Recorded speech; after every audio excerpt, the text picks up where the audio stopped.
बिस्मिल्लाहिर्रहमानिर्रहीम। स्टूडेंट्स इकरा ख़ास तौर पे अपना वीडियो फीड ऑफ करें। कोई स्टूडेंट अपना वीडियो फीड ऑन नहीं करेगा।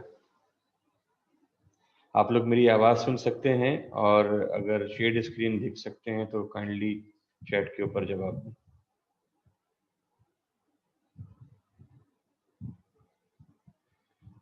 ओके हिबा, ओके दानिया, thank you.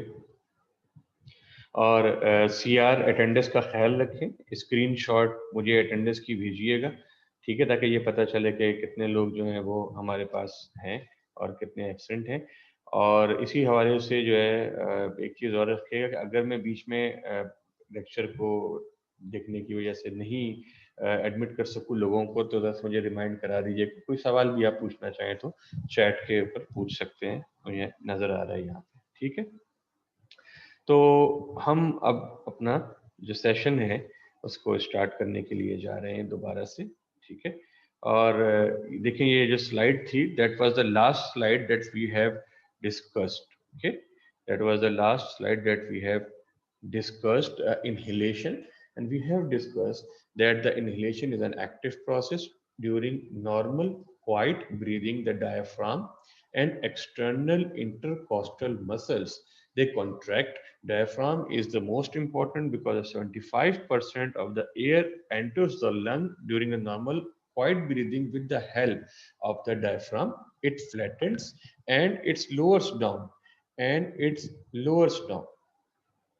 Okay, then external intercostal muscles, their contractions that elevates the ribs cage. Okay, and that contraction of the external intercostal muscles is responsible for the remaining 25% of the air that is entering into the lungs during the normal quiet breathing. So it clearly indicates that in normal quiet breathing, the most important are diaphragm and the external intercostal muscle.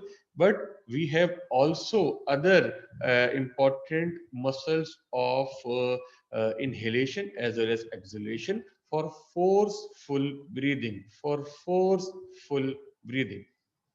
Okay, these are sternocleidomastoid and scalenus and pectoralis minor for inhalation, and for exhalation the rectus abdominis, transverse abdominis, and also the internal intercostal muscles. Okay, so going to the next slide, we have already discussed that the intrapulmonary pressure will be decreased than the atmospheric pressure in order to create a concentration gradient through which the air moves from the atmosphere into the lungs. Okay, and for that reason, the rib cage is going to be expanded outward, okay, downward. The diaphragm moves downward, rib cage moves forward and upward, and that will increase the overall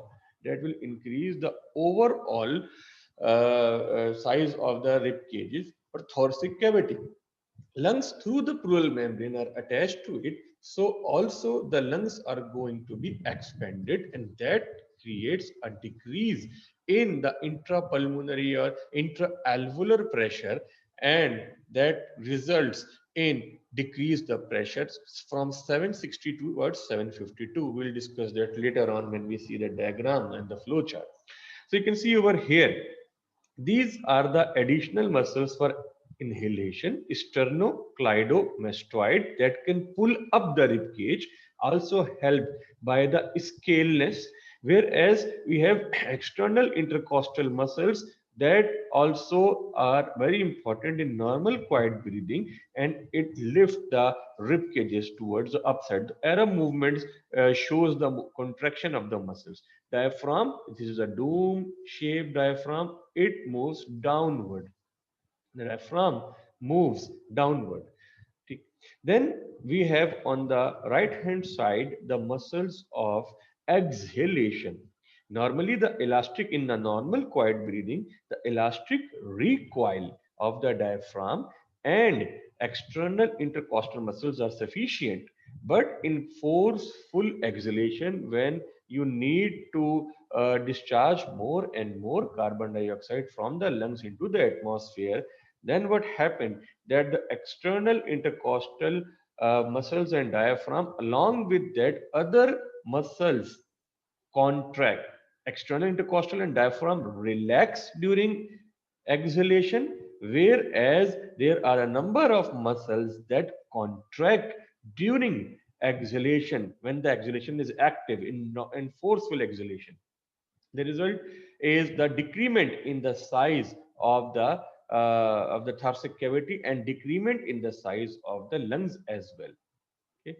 So we have the muscles like internal intercostal muscle. You can see them right here. Internal intercostal muscles contract during forceful exhalation, and other muscles are external oblique, internal oblique muscles, okay, of the rib cage, as well as transverse abdominis and rectus abdominis.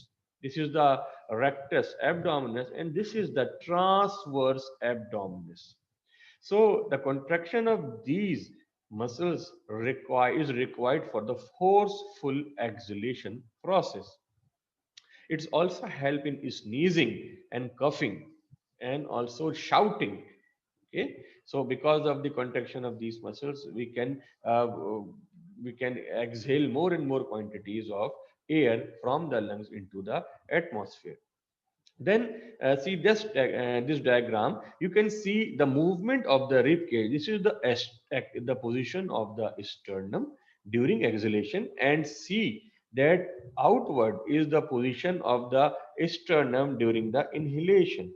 You can see it is expanded in inhalation, the rib cage, and it is retract back in exhalation. Similarly, diaphragm, when inhalation, it goes down, it flattens from its original dome shaped structure, whereas during exhalation, it regains its position.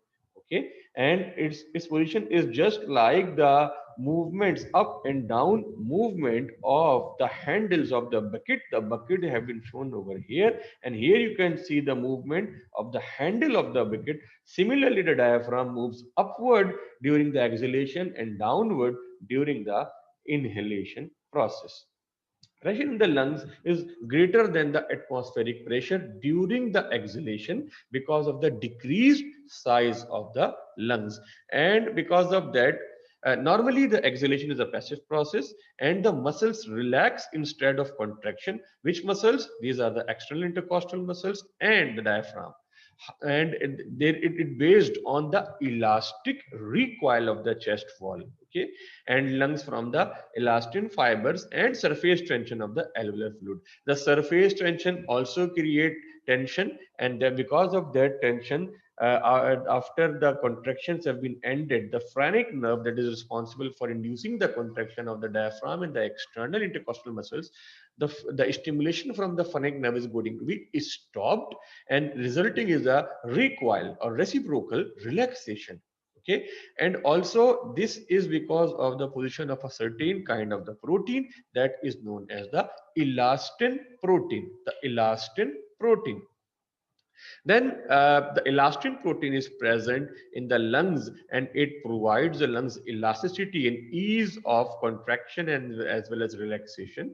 And if the person is a smoker, chain smoker, or if the person is involved with occupational hazards like working in a coal mine, working as a traffic constable exposed to high quantities of smoke, working in cement or asbestos factory where the particulate material is continuously damaging the lungs, that decreases the elastin, increases the fibrosis process, and the fibrosis process is responsible for the thickening of the walls of the cells of lungs or pneumocyte, resulting in decreased compliance. Increased force is required to inflate those lungs, and the result is the forceful breathing is required. Normal quiet breathing is not affected, but whenever there is forceful breathing, it requires more and more force in order to inflate the lungs and the alveolus properly. Okay, so this is the thing that we are, if a person is a chain smoker, the nicotine in the cigarette, that is going to increase the enzyme elastase, and that elastase is going to decrease the elastin protein concentration. And what is the result of that? That during the continuous smoking of 2 packets of cigarettes for 20 days, that will result in a disease which is known as emphysema. Emphysema, in which the walls of the alveolus are getting destructed because of the loss of elastin protein because of the elastase enzyme. And along with the chronic bronchitis or inflammation of the bronchiole, this situation is known as COPD, chronic obstructive pulmonary disease. COPD, chronic obstructive pulmonary disease. And that chronic obstructive pulmonary disease is a major risk factor for developing lung cancer as well. Okay, major risk factor for the lung cancer. Smoking is a major risk factor for lung cancer. Another type of the disease also is asthma. COPD, chronic bronchitis, and emphysema are collectively known as the COPD, whereas asthma is another type. In the COPD, we have obstructions and cellular damages, whereas in asthma, we have bronchoconstriction and difficulty. Restriction is there in the expanding of the bronchioles, and ease of respiration is going to be lost. So again, coming to the slide, the normally exhalation is a passive process. Muscles relax instead of contraction, but whenever there is forceful exhalation required, internal intercostal muscles, rectus abdominis, transverse abdominis, and other muscles also help out. Normally, passive process depend on the elastic recoil of the chest wall and lungs from the elastin fiber, and surface tension. Surface tension is also going to help the lungs to attain the normal decreased volume. Diaphragm relaxes, become dome shape again. External intercostal muscles relax, rib cage down. Okay, exhalation is only active during the forceful breathing, in which the rectus abdominis, transverse abdominis, and internal intercostal muscles contract. Okay, now you see the next slide, please. You can see now we have a graphical representation and a diagrammatic scheme of the pressure changes during the resting position, inhalation, and exhalation. Okay, you can see over here at resting position, the intrapleural pressure, that is also known as alveolar pressure, also known as intrapulmonary pressure, is equal to 760 millimeter of mercury, same as the atmospheric pressure. But there is another pressure which is at the walls of the outer boundary of the lungs, that is known as intrapleural pressure. This pressure is because of the presence of the pleural fluid within the pleural cavity. And here that pressure is 756, that is 4 millimeter of mercury less than the alveolar pressure. And that intrapleural pressure helps the lungs to first of all expand with the expansion of the thoracic wall, and descend with the descension or with the decrease in the volume of the thoracic wall. So that is going to hold the lungs within the boundary, within the area of the chest wall. Okay, so intrapleural pressure at resting is 756. What happened when the when the inhalation is under process and the volume and size of rib cage as well as the lungs increases, the alveolar pressure is going to be decreased by 2 millimeter of mercury, resulting from 756 to 758 millimeter of 760 to 758 millimeter of mercury. Now this decrement will allow the concentration gradient to move the air from the atmosphere into the lungs. To withstand that and to help to the lungs to acquire this position with the wall of the thoracic cavity, intrapleural pressure also drops down by 2 millimeter of mercury from 756 to 754. This is during inhalation. You can also see the position of the diaphragm. It was dome shape, now it is flattened. So increased thoracic cavity size, increase lung size, decrease pressure, air moves from the atmosphere into the lungs. And here the concentration gradient along with it, air moves till the air is 760 millimeter in during the exhalation process. What happened during the end of the inhalation process and start of the exhalation process? Now what happened, the elastic recoils comes into play and the size of the thoracic cavity becomes decreased, and that will also decrease the size of the lungs and increasing the alveolar pressure or intrapulmonary pressure from that 758 towards the 762. Now the intrapulmonary or alveolar pressure is 2 millimeter of mercury more than the atmospheric pressure, and the air will move out from the lungs into the environment, from the lungs into the environment. In order to withstand that, in order to help the lungs to attain its size again, the intrapleural pressure, which was initially 2 millimeter of mercury down, again acquired its normal position at 756 millimeter of mercury. That is, it's also increased by 2 millimeter of mercury. And then this cycle is again followed by the resting and then inhalation, exhalation, resting, inhalation, exhalation, resting. Okay, so these are the pressure changes. Atmospheric pressure remains constant, 760 millimeter of mercury at the sea level. Okay, then the alveolar pressure or intrapulmonary pressure initially at rest 760, then drops down to 758, then again increase to 760, then again goes to 762 in the exhalation, then again goes to 760, 760, 758, 762, again 760. Whereas the intrapleural pressure from 756 to 754, then 756, then 754, then 756. This is the case. And it takes around 4 to 5 seconds for a complete cycle. So normally breath rate is 12 to 16, sometimes 20 breaths per minute, 20 breaths per minute. 12 to 20 breaths per minute is a normal breath rate. You can see also the next diagram, which also represent the same thing but in a different way.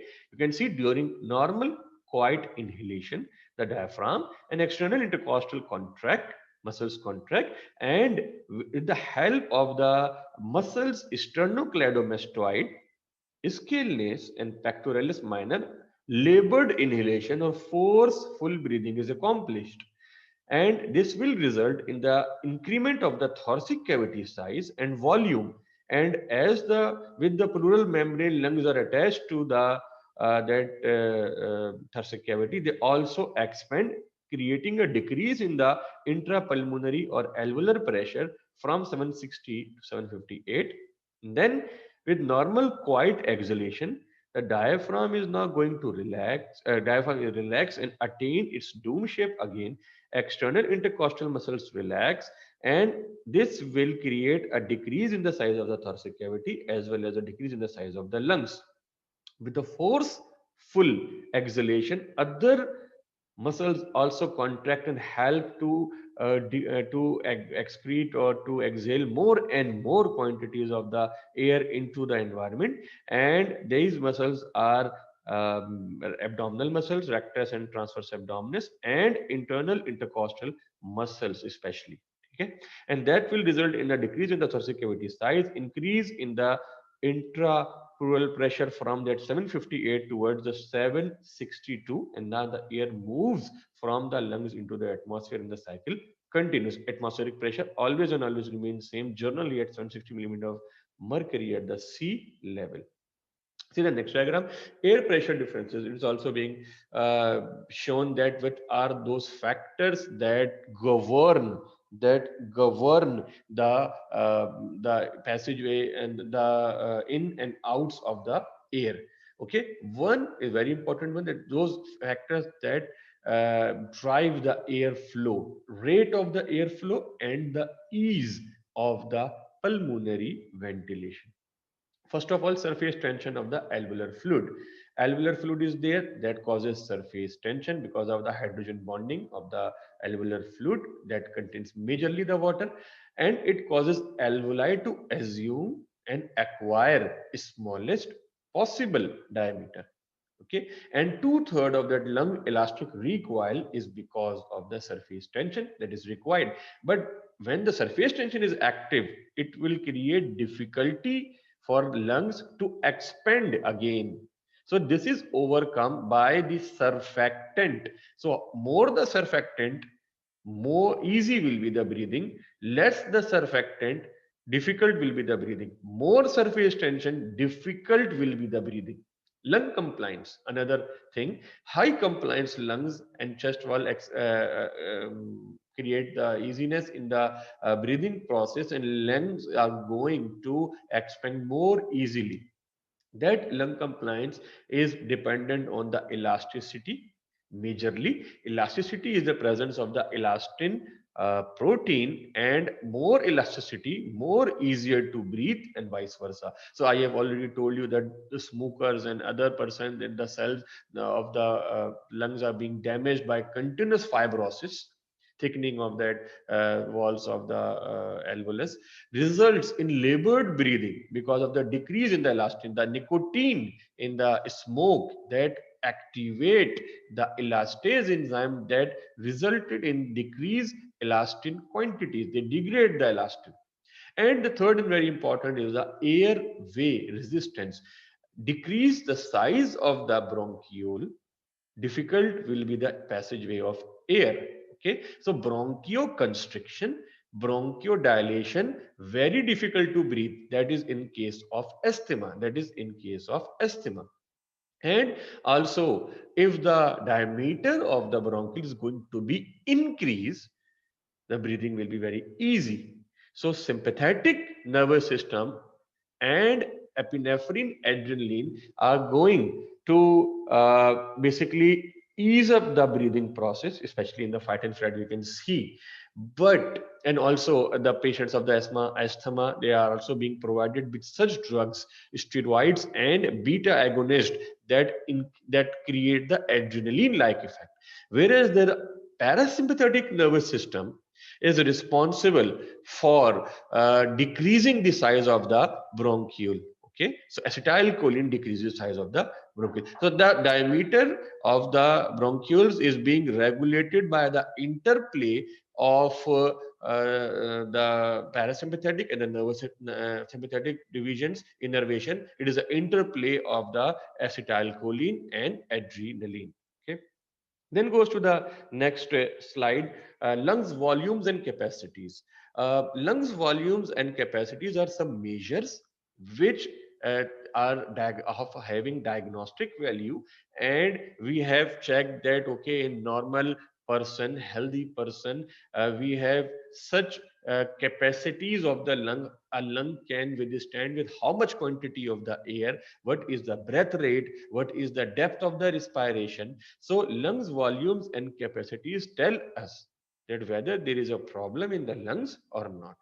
Okay, so if normal breathing rate is approximately 12 breaths, 16, 20. Okay, and in a normal quiet breathing, we can uh, we can handle 500 ml of air in or out.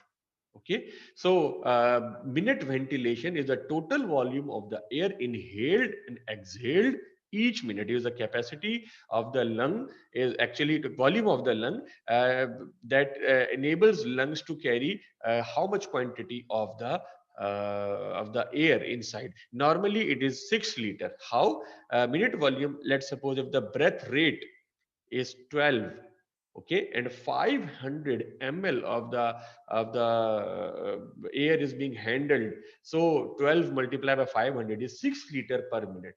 So the normal healthy adult average 12 breaths per minute and moving about 500 ml of air in or out. This is also known as the tidal volume.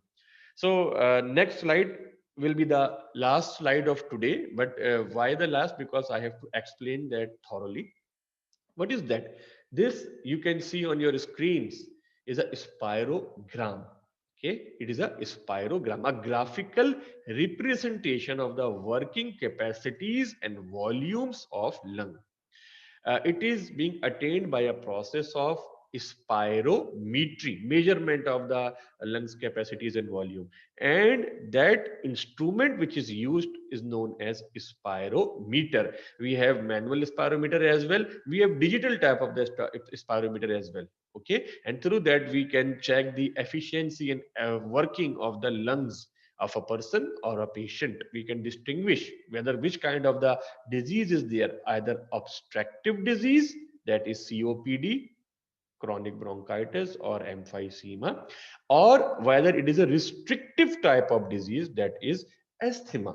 Okay, so through that we can check the functioning on physiology of the lungs. We have the measures of the normal lungs. If the readings and the spirogram of the patient or the person is not meeting to that criteria, we can easily say that your lungs are not functioning well, especially on such regions which are having difficulties. What are those regions? Prior to that, we will have to discuss the lung volume and capacity. They are two similar looking but different things. Lungs volumes are single non-overlapping measures of lungs, okay, which lungs can handle at a single time. For example, you can see we have four volumes, that is known as tidal volume, inspiratory, reserved volume. See my cursor, inspiratory, reserve volume.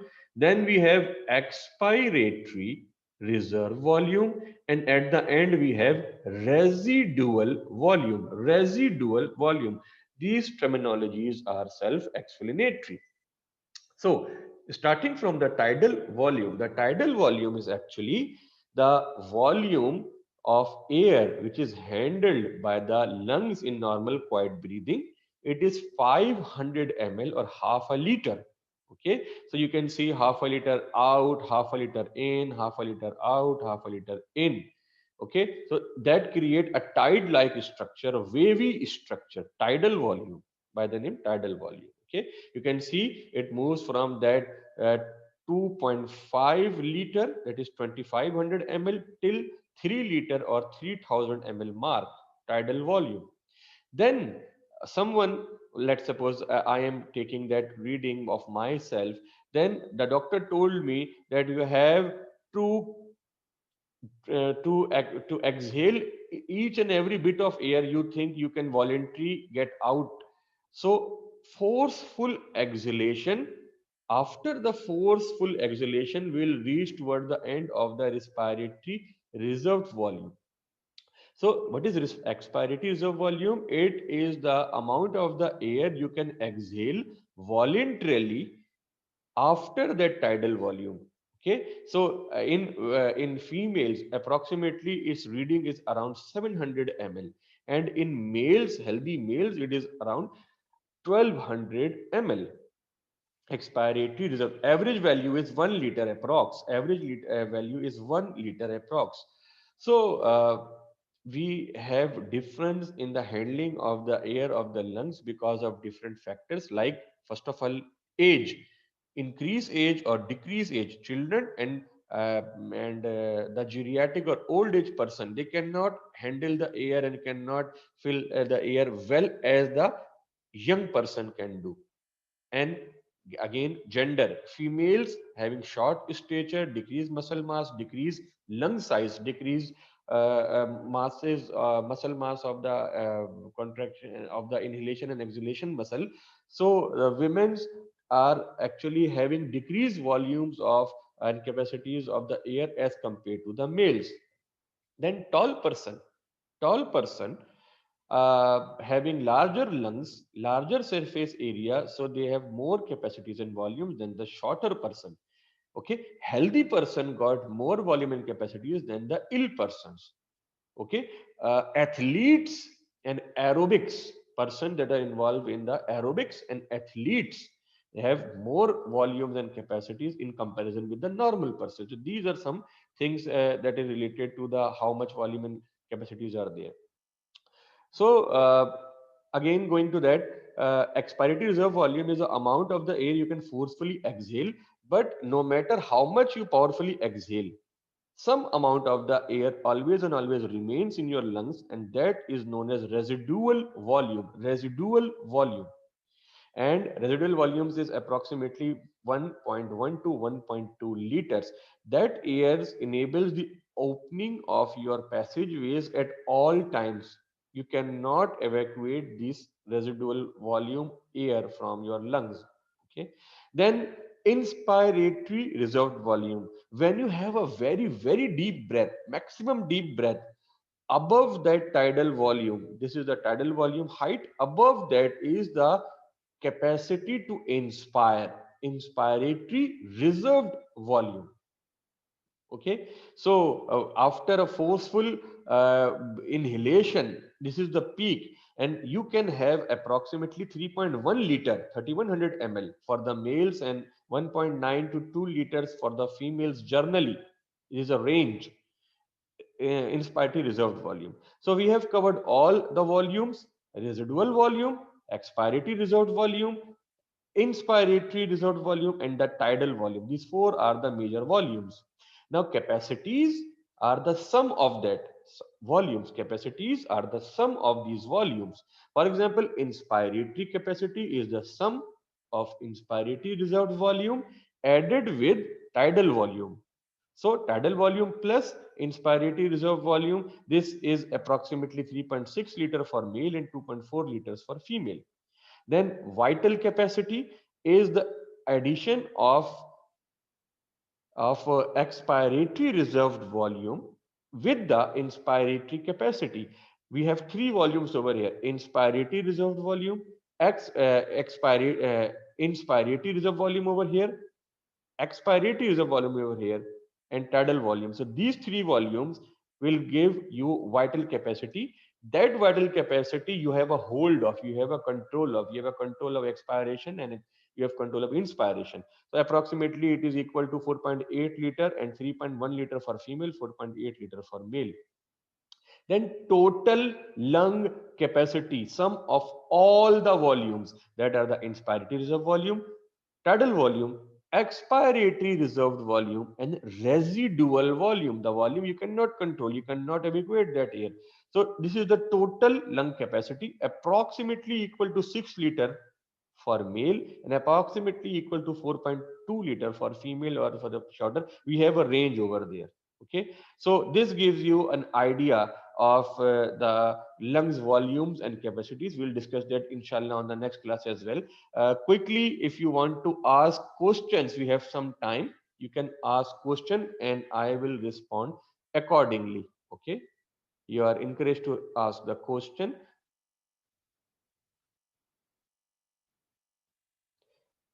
I am waiting, student. कोई सवाल करना है तो basically आप कर सकते हैं.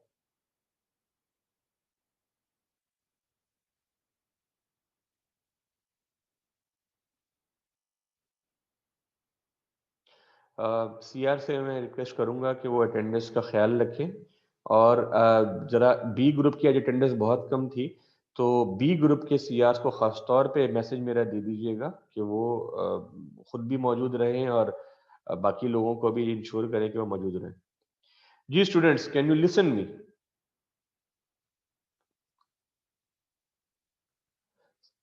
क्या आपकी समझ में आ गया? Please respond in chat. Thank you Hiba, आपने अटेंडेंस ले लिए. सवाल कोई नहीं आ रहा है बेटे, कोई सवाल आपके बी ग्रुप वालों के जितने भी बहुत कम लोग थे, लेकिन सवालात काफी किए आज उन्होंने, तो आप भी सवालात कर सकते हैं. और आप आपस में you can exchange the videos as well. Video recording जो आपके पास आती है ना, वो भी एक्सचेंज कर सकते हैं, ताकि उनके भी जो सवालात होते हैं वो आप तक पहुंच जाए जवाबात के साथ, और आपकी भी सवालात जवाबात वो दूसरे सेशन तक आ जाए, ताकि आपकी भी इल्म में इजाफा हो जाए और उनके भी. अच्छा, हबीबा पूछती है expectorant is breathing. Very good question बेटे. एक्सपेक्टोरेंट जो है मेडिसिन होती हैं basically the in the cold and in the infection, in order to reduce that, in order to ease up the volume of the mucus. ठीक है, जो mucus और sputum is going to be increase. ठीक है, लेकिन that increment in that mucus and the sputum increase the surface tension, because mucus और sputum is again majorly water. So because of that, congestion is there and labored breathing is there. So what the expectorant do, they decreases the viscosity of that sputum and mucus, and they easy them to spit out. हम बलगम निकाल सकते हैं expectorant से, so that eases our breathing. तो expectorant जो है asthma में म्यूकस की कंसंट्रेशन को वो विस्कोसिटी को डिक्रीज करके सांस लेना आसान करते हैं. And other thing is in the asthma we are going to need steroids and beta agonist drugs that expand our bronchiole and make and decrease the bronchoconstriction and makes the respiration easy. ठीक है. Surfactant की properties पूछ रहे हैं Maryam. Maryam, surfactants are surface active agent that actually decreases the surface tension between two immiscible phases. Here they can decrease the hydrogen bonding, and lecithin is there. That's more and more surfactant, easier will be the breathing because of decrease in the surface tension. Type 2 pneumocytes secrete कर रहे हैं इसको. Cystic fibrosis, chronic bronchitis, emphysema, in all those conditions, the quantities of the surfactant is going to be low. और question बेटे? अच्छा, फहद पूछते हैं what effects on the residual volume when patient is suffering from a disease like emphysema. Very very good question Fahad. Residual volume will be increased. What is that residual volume? Residual volume is that volume which is present in your lungs after a forceful exhalation. So what happened during the emphysema, that the walls of the lungs are damaged, elastin protein is not there properly, so that will result in decrease volume of air, forcefully decrease. उनका जो वो होगा expiratory reserve volume, that will be decrease, and residual volume will be increase. Residual volume will be increased. क्यों? क्योंकि वो air रह रही है. Second problem, this is used air. That is, that used air having decreased oxygen concentration. So suffocation problem is there. अच्छा, इस्लामुद्दीन पूछते हैं difference between surfactant and pleural fluid. Surfactant is present in the alveolar fluid. Alveolar fluid secreted by type 2 pneumocytes, whereas pleural fluid is present into the pleural cavity outside the lungs. Okay, pleural cavity and responsible for the intrapleural pressure and sticking and sliding of the parietal and the visceral pleura over one another. These are two different things.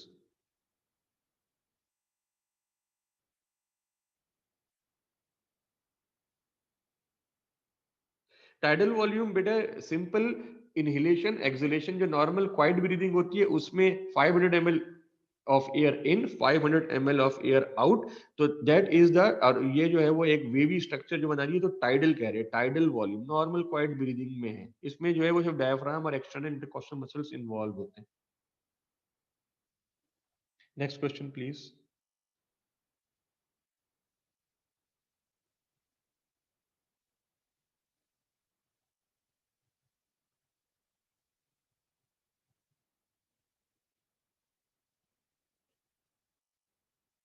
Look like there is no question. हमारा time भी खत्म हो गया है students. If you want to ask any question, again मुझसे कहूंगा कि वो सीआर के थ्रू तो मुझसे पूछवा सकते हो. अपने क्वेश्चन सीआर को भेज दो और वो जवाब लेके मुझसे आपको शेयर कर देंगे. Thank you so much for coming in the class. इंशाल्लाह आपसे जल्द मिलेंगे.